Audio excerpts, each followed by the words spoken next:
We're just out here. We're doing our reaction reps. You know, we're just getting our reps in. You know? So let's go ahead. Let's keep going, doing what we're doing what we do best. And that's reacting and just sitting back as a community, just enjoying these videos. So with that being said, let's go ahead and get started, all right? Let's go. Yo, right here. Right here in the small box. Right here in the small box. Welcome back to Single Seater Reactions, only on the Flex Mind Network. I'm Flex. Welcome back to the channel. Hey, so I ain't gonna lie. It's been a while since I watched one of this dude's videos, bro. It's been a long time. The last time I seen him was on the, was it Culture United? I think it was Culture United. I seen him at the conversation with, that dude that held up the Confederate flag shirt. And then you got Moni in the corner. You got Moni in the corner. She's like, she wanted to leave the chat so bad when dude held up the shirt. I remember that live. But we're going to go ahead and dive into this video. I'm curious about what we're going to find from this. This video is titled, Can Hip Hop Ever Be Radical Again? Let's go ahead and get started, all right? Did I say like, comment? I think I already said like, comment. Oh, yeah, I did. So listen, with that being said, let's go ahead. Let's get started. We got a 9-minute and 30-second video. Let's go. So a few days ago at time of recording, I did a talk at SUNY Brockport, which is, by the way, where one Professor Sky teaches hip hop and French. Oh, wow. It was dope. It was a really good experience. People drove hours to see me, which is like humbling and wild. I'm thankful and appreciative. And it was also just a good time. And it was about hip hop, masculinity, and a bunch of other stuff. But rambling, one question came up about like the true nature of hip hop and who owns it and who is served by hip hop the most. And my answer to that question was basically, sadly, the worst people possible. You might think that the recent resurgence of effort and artistic vision ushered on by people like Kendrick Lamar and Doechii means that hip hop is changing, but it doesn't necessarily mean that the total reality of hip-hop is really any different than what the medium has been for the last 20-30 years. It's still very much beholden to I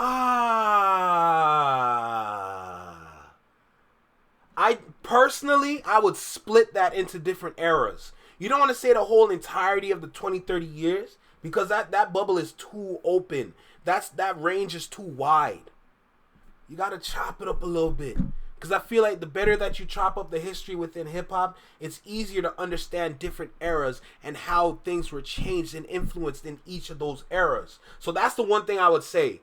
To kind of just like, you can just, in that moment, in that instance, it's better to just, through my eyes at least, but let's keep going. To corporate interests, and it's very much lost its radical edge that it kind of hasn't had for like, again, so speaking towards the radical edge that you're going to talk about, it's best to chop it into those different eras than to speak towards the whole 20 or 30 years of this certain time. A lot of people would get confused if that's the grouping that you want to do. You got to remember, the average consumer is kind of slow, so you got to break it down for them to understand better. So that's the one thing I'll say. Sort of like the before and after Drake era vid. Yeah. But the thing is, for us, for Canadians, it's easy to understand because there's not too much history. For Americans, if you really want to dive into the 20-30 years of hip-hop in America, nah, you're going to need an encyclopedia. You're going to need something. You're going to need some resource material to help you understand what he would say in that time period. But let's keep going, though. Like 30, 40 years now. Light work. I spoke on this back in one of my old videos where I basically said that once Run DMC signed a deal with Adidas, the game was over and corporatism had won hip hop. But at least early on, there was a lot more room for radically political hip hop music that snuck through the door before the corporations fully under. The radical edge in hip hop hasn't been there since the late 90s. In the eyes of the early 2000s was when it started going downhill for me. But that radical edge can be so many different things.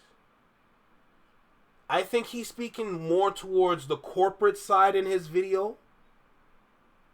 But for me, me personally, remember, my personal opinion, it's the radical nature that I'm speaking towards. What's it called?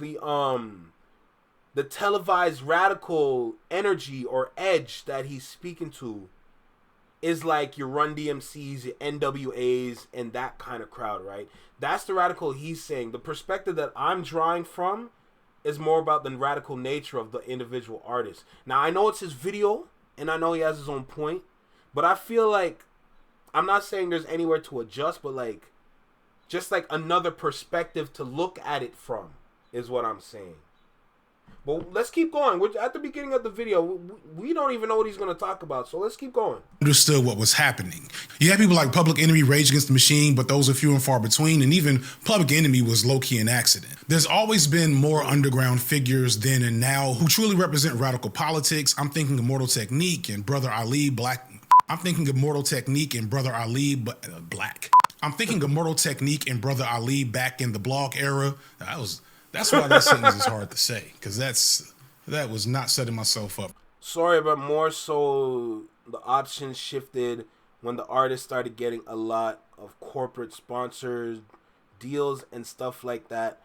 It lost a lot of meaning in what it had to say. I call it the mindless area started.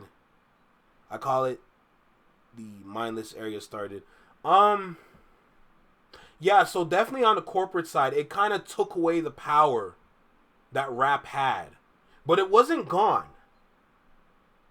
It wasn't gone. There were still moments where that kind of energy still showed itself.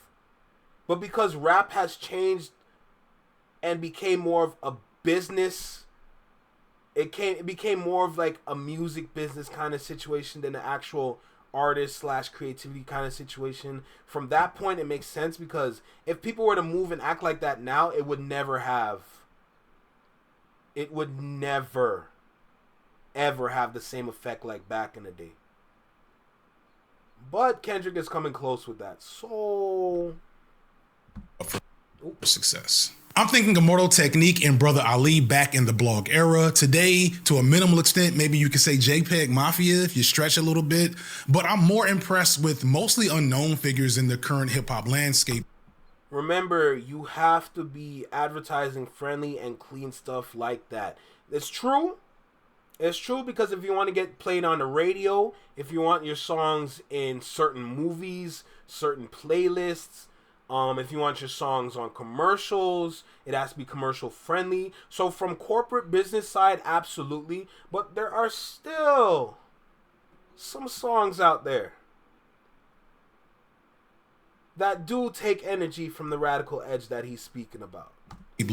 But like I said, it's not the same thing as before, and it would never be the same thing. There's too much corporate business ties in music for that kind of music to ever really make a change. Coon and Infinity Knives. Infinity Knives, in fact, just released their second album. I've talked about them a while back. They're like, basically, what if Death Grips was a bit more accessible, which is good for me, because shout out to Anthony Fantano. I never got into Death Grips. I tried. Why am I seeing him? It wasn't for me. It wasn't for me. I couldn't do it. Infinity Knives, though, fucks with them. And they'd probably be more prominent. They'd probably be a group you know about, if not for the fact that the first track on their new album is a song called Iron Wall, comparing Zionists to Nazis. And by the end of it, they've taken shots at everyone from Barack Obama to Gal Gadot. And that's just the first song. And that's the same type of energy that I got from Lupe Fiasco 15 years ago when he got on stage and called out Obama for supporting Israel bombing the Gaza Strip. Something that low-key cost him his career. I bring this up because this takes balls. This is even something simpler like Buju Banton. No, not Buja. Not Buju. Sorry. Shabba Ranks. Shabba Ranks. They set him up on that interview. I don't know. I doubt y'all know about Shabba Ranks or anything like that. But he had an interview a while back on a white platform. And the way that he was speaking about he was speaking about God. He was speaking about Israelites. He was speaking about the religion behind being a Rasta. Bro, they ruined his career because they're like, oh, I can't believe you can say that about this, this, and this. Because he thought he had the opportunity to speak freely. But they set him up for his failure. So even Shabba Ranks you can add into that conversation too. is a little different, and people are going to be like, I'm not trying to shit on any artist. It's just the marketing side waters down a lot of what artists offer, the art form. Absolutely, the marketing, man. Marketing is all. Marketing is literally there to make you believe something that is not true. That's literally what marketing does. That's why Toronto is a bad investment into the business side, in my opinion. No. You're absolutely right. Your opinion is correct. It's from the business standpoints. Points need heavy reconstruction and mindset. It doesn't even need to be reconstruction. It needs to just start over again. There's no point in trying to fixing the system in Toronto. You need to wipe it clean and just fresh start with more direction, more drive, and more opportunity for different artists to really have a platform to show off their talent and creativity. That's all Canada, Toronto, Vancouver, however you want to put it. That's all they need. Mad at me. This is a much higher level gambit than Kendrick Lamar's Super Bowl performance. This is showing a willingness to sacrifice larger appeal, success, possibly even careers for intentional and uncompromised political ideology. It means maybe never getting what your talent could have earned you. The hip hop industry has pretty rigid parameters on just how provocative and counterculture you can get, while also being allowed to take a chunk out of the machine. For the longest, there have been multiple measures put in place to make sure that a group like Infinity Knives stays in a very specific spot. But every once in a while, especially... I like what he was saying about the whole grouping, because I remember a conversation that I was listening to about why doesn't hip-hop have more structure in terms of different genres and categorizing appropriately each different artist in their correct genre of hip-hop, so that we can better understand and have more opportunities for awards for these different artists. Like, for example, you can't sit here and say Doja Cat is a rap artist knowing that she's a pop star. She's a pop artist that can rap. There should be a subcategory for those kind of individuals specifically, because there is a lot of people out there that are actually doing that with their pop songs. So that should be a category. You know, same thing how you look at Playboi Carti. How would you categorize that? What genre would you give that? What do you call that? Is that emo rap? Is that like rage rap? Like, how would you want to categorize that? I feel like the categorization of our different genres that we can create could really help artists. Even something as simple as just old school rap, new school rap. Simple as that. Or you want to label it as old school hip hop, new school hip hop. Something simple as that, so you have an opportunity for the older artists to still be out there and collect their awards. Don't music business actually see the play? Because once you establish all those different genres, we know what the music industry is going to do. They're going to take advantage of every single one of these different categories.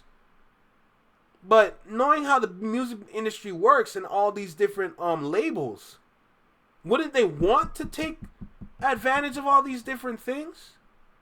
Because they can make money in every single one of these different situations here. Like, is that not... Don't y'all want more money in your pocket? Is that why you're bleeding all these other artists dry? Like, bro, that's a simple change that could benefit literally everybody, including the industry. But why don't they want to do that is my question. That's interesting. Let's see, because you've been saying a lot. Let's see, we got changes not. It would work with the heavy restricting form, its foundation and framework there. Oh, valid.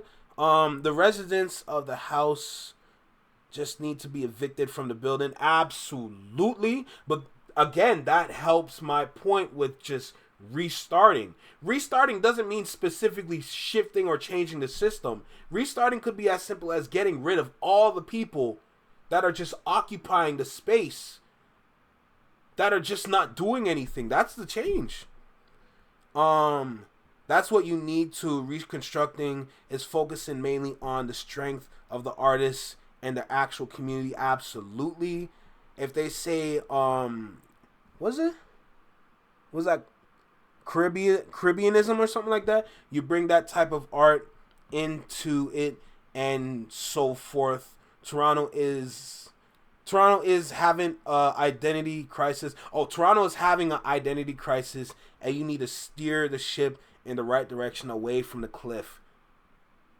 You're speaking facts in that last one too. You're speaking facts because I've been talking about Toronto's identity crisis, diversity crisis, and as long as we keep going in that direction, we will never see the light of day. As long as we continue to push diversity, knowing that a lot of these companies don't even care about the diversity, they just care about the word, we will never see the light of day. You need to change the narrative. Back in the day, like with Public Enemy, someone slips through the cracks. And I want to briefly talk about my favorite group that ever somehow snuck into the mainstream while saying some of the real... Hey, Rebecca, you are good because I feel like me and you can really have some really good conversations because I'm technically business-oriented too. I'm just teeter-tottering on both sides. I understand the business, I understand the marketing, I understand the creativity, I understand hip-hop.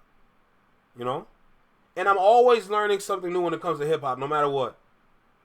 You know, I'm always going to be out there learning something new. There's always something to learn out there that I don't know about.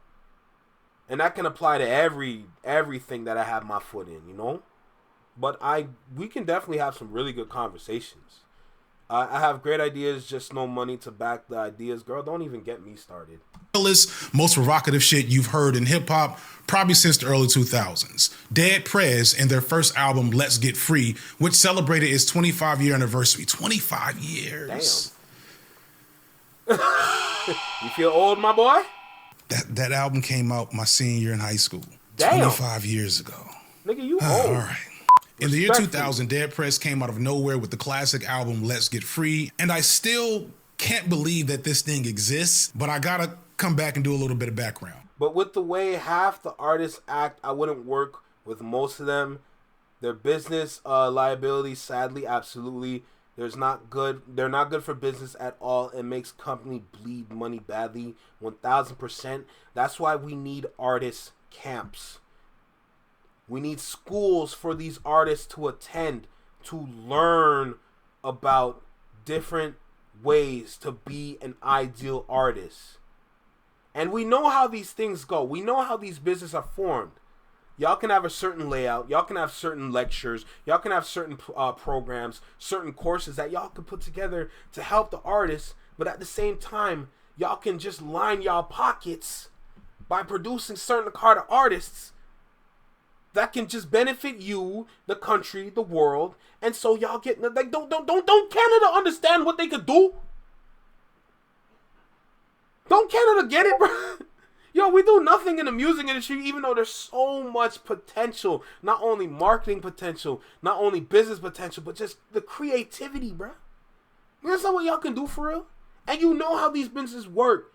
No, every time they set something up, there's always going to be a back door those businesses can use to get money from all these artists. And that is a fact. They can always set that up. That's literally how they line their pockets. There's always an underlying fact, whether it's in a contract, a system, however, there's always something there that's going to let the industry know that no matter what happens, there's always going to be money coming from this artist.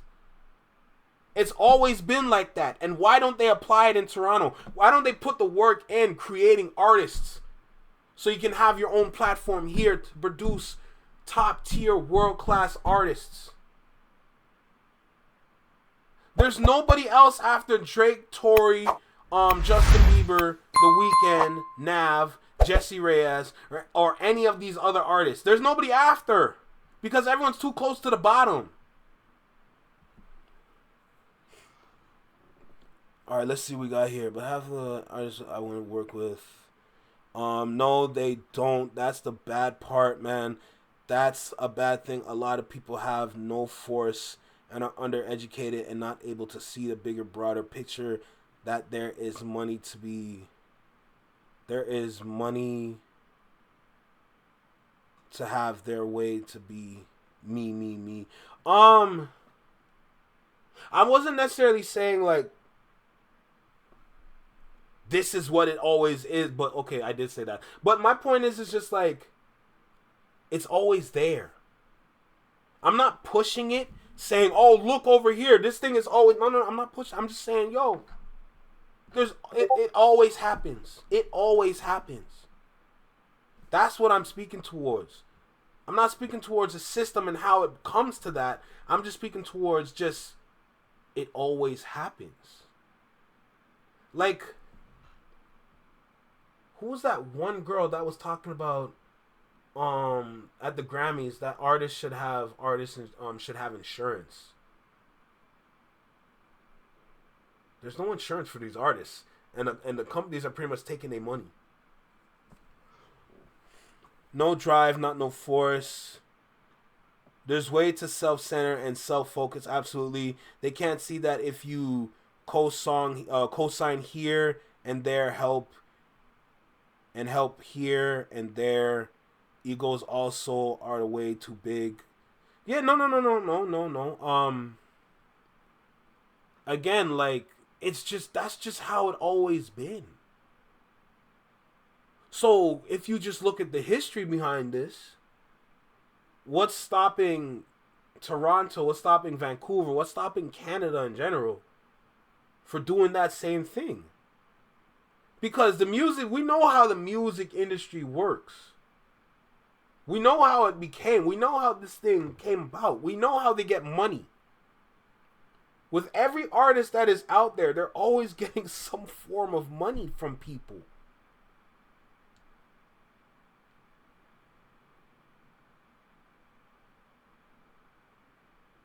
It's the people themselves at the point, not the business. There you go. But if the business wants more money, then you know, let me stop, because I feel like I'm speaking too much facts. M1 and Stickman actually met at FAMU, where both got deep into leftist politics, particularly the Black Panther Party. And it's hard for me to imagine like how they got into the real politics of the Black Panther Party at the time, with so much of who the Panthers were still being very, very much hidden behind cool aesthetics and aggressive imagery. To this day, the actual leftist politics of the Black Panther Party is pushed to the side. And back then, with movies like Panther or even like Forrest Gump, they were mostly just like this caricature of who they really were, and the politics of what they represented, the leftist, Marxist, Leninist politics that they followed, is mostly left out. But somehow, some way in the mid-90s, when all of this counterinsurgency would have been at its peak, Dead Prez managed to get a hold of it. And this led them to put this in their music eventually. And they were found in New York by Lord Jamar, of all people, who got them a deal with Loud Records, distributed through Columbia, which basically, I believe, is some... Well, the facts are facts, and people don't want to hear it, but it's true regardless of their attitudes. That's why people always fail. But for the people to succeed in the music industry, you need to understand fully how this works. You need to, like, to survive, you need to understand how the industry works, and you also need to understand how the industry gets their money. Those are pretty much it's the two main things, but it's not the only two things for artists to understand. But those are two great areas to start to help understanding this area called business. Or the music business. And then once you understand that, the only thing that really needs work is the artists themselves.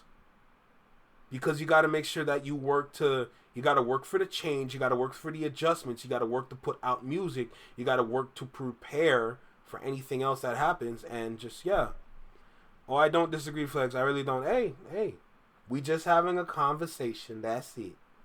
Sony Records. So as I get into some of the politics of the music, understand that this is all made with the backing of Sony Records. At the time, Loud Records was known for being the home of hardcore gangster rap, especially from New York. We're talking M.O.P., Big Pun, Wu-Tang Clan, Mobb Deep, and even some non-New York artists like 3 6 Mafia and Twista called the label home for a while. And my guess is that Lord Jamar and some other people just low-key snuck them in on that same hardcore hip-hop energy, and people... And another thing is, because the reason why you have all these different artists, and then he's speaking towards all the artists that are on the radical side, the radical edge part.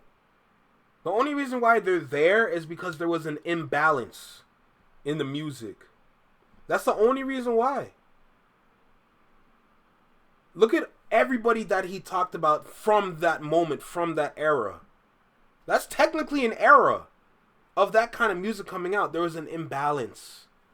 That's why they had to control. That's why they went and got Run DMC for the Adidas deal. They needed to control. The music industry is just trying to control things. They don't want things to be teeter-totter too far on the left side or the right side. It's just balance, bro. That's all it takes is balance. You can speak towards these things. Because Kendrick has spoken towards some real black-ass shit in some of his songs. He really did. But, you know, at the same time, you got to play the game. The same game that he was mentioning at the Super Bowl. You got to give them what they want to produce what you want to produce. You got to give them the hit records so you can go ahead and put out what you need to put out.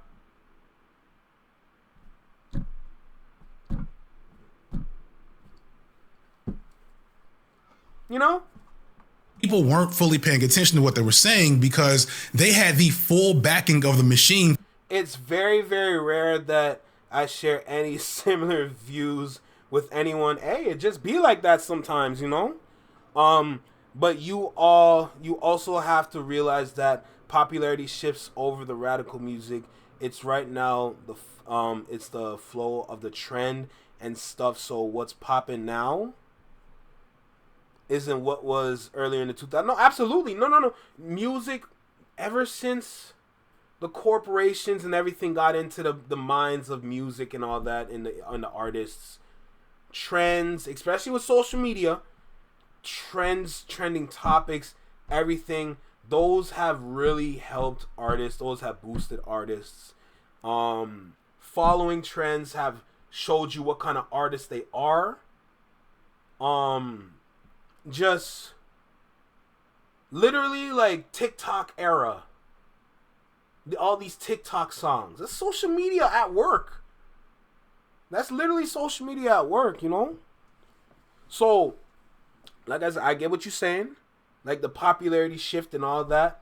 Of course, like it's always going to happen. That's why literally from the 2000s, like there was a plethora of different artists. And we were juggling from one artist to the next artist, to the next artist, to the next artist. There was a plethora of artists actually. In the early 2000s, there was a plethora of artists, people to listen to.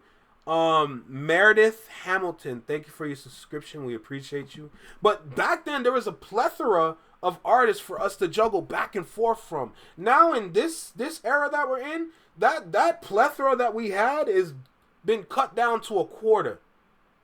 It's been cut down to a complete quarter, you know? So, it's cool, but like, what it once was a superior system. If that makes sense in any kind of way.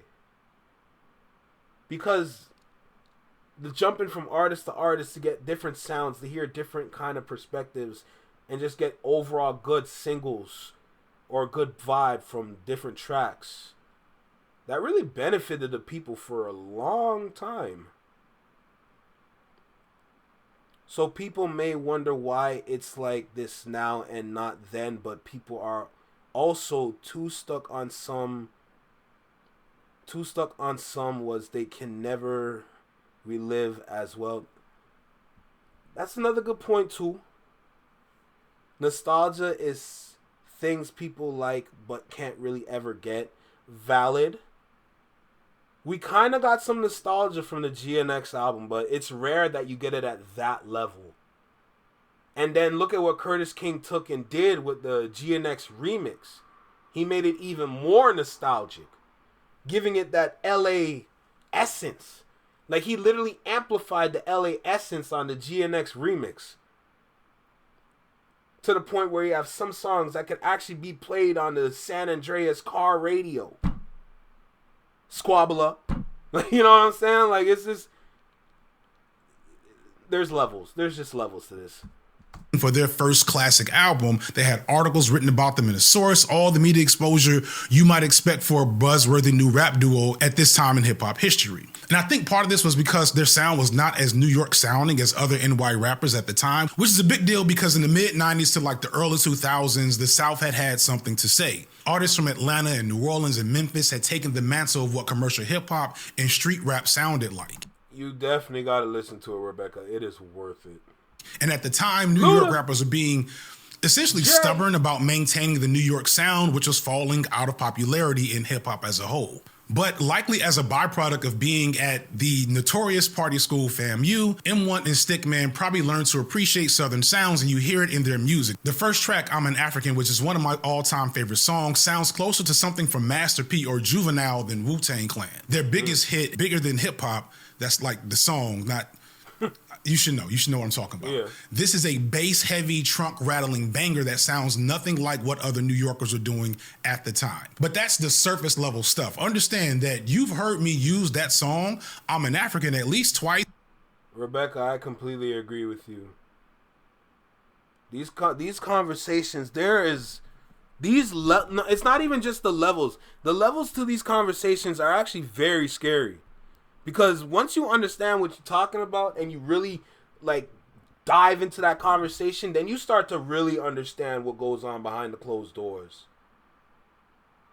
Because one thing that the music industry always the one phrase that they always run back to is that if there is a will, there is a way, and we gonna make it happen.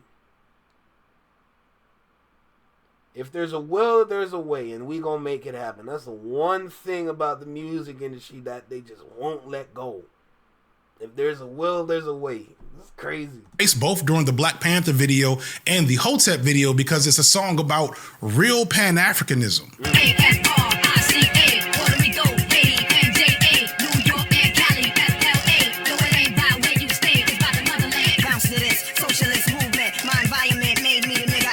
I'm not going to do the full analysis of the entire album, and I'm sure that the analysis exists somewhere, but understand that the entire album gets... And also, I'm white, so I have much different perspective than a black person as well, too. So we're having a different lived experience conversation as well. I'm just august to hip-hop. It isn't my culture. Hey, it's valid as long as you're taking the time to learn. But I do enjoy it, however. Hey, that like I said, you're taking the time to learn and educate yourself. We gotta respect it.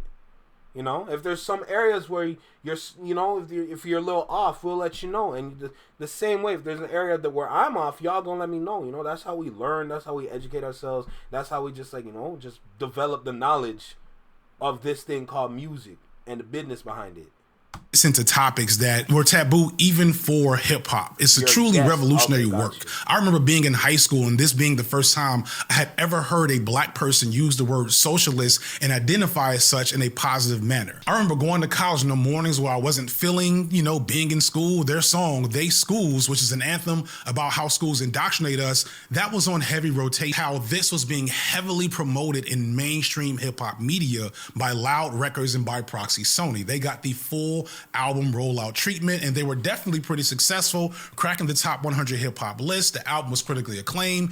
Dave Chappelle even used their music as the intro for his show for several years, but they also paid the price for slipping through the cracks and being that radical on their records. Loud Records went defunct, and they got fully absorbed into Columbia and Sony, and troubles ensued. Their second album was shelved for 2 years, allowing their buzz to fizzle, and eventually it was released with minimal promotion. And in many ways, that was low-key the end of their relevance in the mainstream. They've managed to pop up here and there with other media projects, including a documentary on the Stars Network, but that was...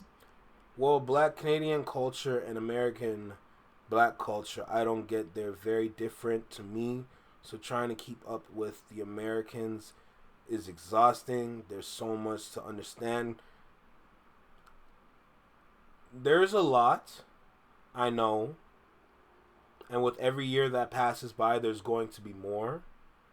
But we're on the YouTube space.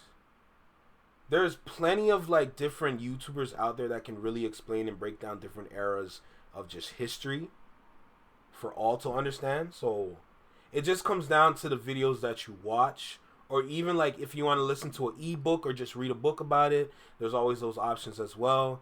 Like Atlanta, Detroit, Chicago, they all have different history. Absolutely. The same way how you go down to California, you go over to Miami, you go over to the Carolinas, you know, Memphis, okay, Baltimore. There's history all over them. Every state has history. Every state has history. So it's a lot. It's just one state at a time. That's the best way I can say, or the best way to go about it.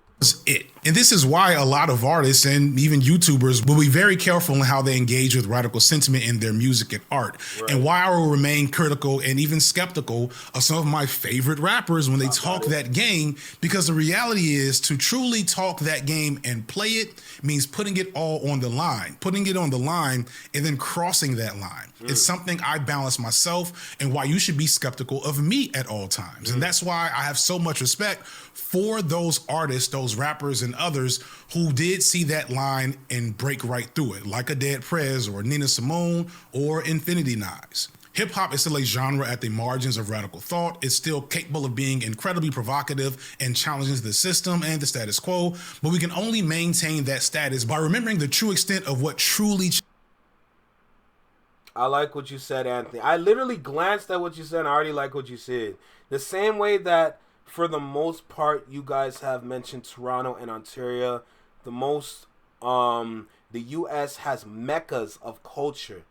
The problem is there's like 20 states and about 3 cities per state where most of these things happen. I'm assuming that's what you're saying, but that's a good point. Because watch, when you go to New York now and you start learning about those boroughs and the meccas too, man, you're going to spend hours just learning about New York at some point. That where the status is true. You can't talk about American culture without bringing up Texas, and you can't talk about Texas without mentioning Dallas and Houston. There you go.